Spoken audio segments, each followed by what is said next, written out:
జగన్ గారు అసలు అసెంబ్లీకి వచ్చే ఉద్దేశం ఉందా లేదా ఆయనకి? ప్రతి ఒక్క అక్క చెల్లమ్మలకు అన్న తమ్ముళ్లకు నేను ఒకటే చెప్తూ ఉన్నాను.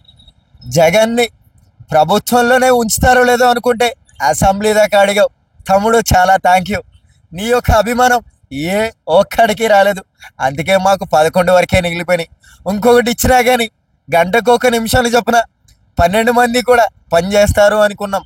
అంటే రాష్ట్రంలో గంటకు ఒకరు చొప్పునైనా పని చేద్దాం అనుకున్నాం. 12 రాలేదు, 11 వచ్చినాయి. దాని గురించి అయితే ఒకటే మాట్లాడుతున్నాం.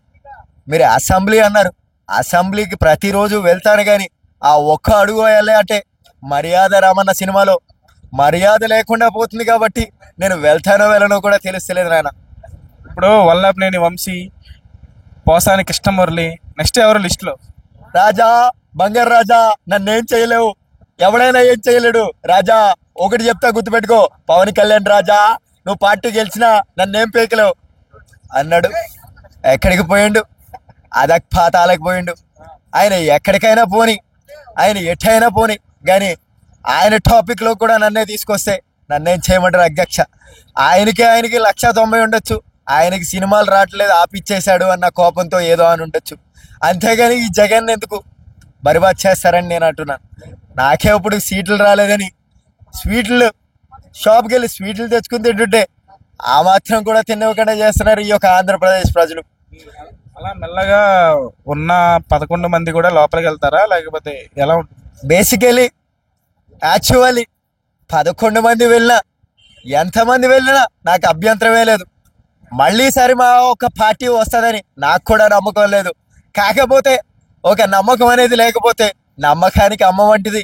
అటువంటిది మా పార్టీ గెలవదు అని తెలిసిన ఈసారి 8 సీట్లు వచ్చినా, 4 సీట్లు వచ్చినా, 3 సీట్లు వచ్చినా మా పార్టీని ఇంకా అలా దించుకుంటూనే పోతాం, కానీ ముందుకు మాత్రం లేపుకుంటూ పోం. ఎందుకంటే మా గురించి ఆంధ్రప్రదేశ్ మొత్తానికి తెలుసు.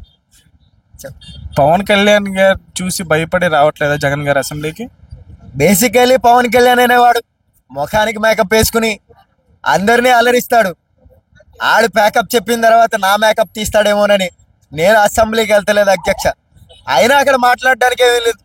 మాట్లాడాలి అంటే గొప్పలు చేసిన వాడు మాట్లాడతాడు, తప్పులు చేసిన వాడు ఏం మాట్లాడతాడు అధ్యక్ష? అందుకే నేను అసెంబ్లీకి వెళ్ళకూడదని తెచ్చుకున్నాను.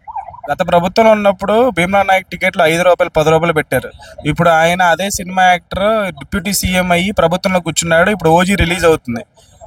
ఎలా ఉంటుంది? జగన్ గారు కూడా వెళ్తారా ఓజీకి? నేను చేసిన తప్పులకి నొప్పులు కక్కుకోవాల్సి వస్తుంది అంటే నేను చేసిన తప్పులే నాకే కొట్టేసినాయి అనమాట.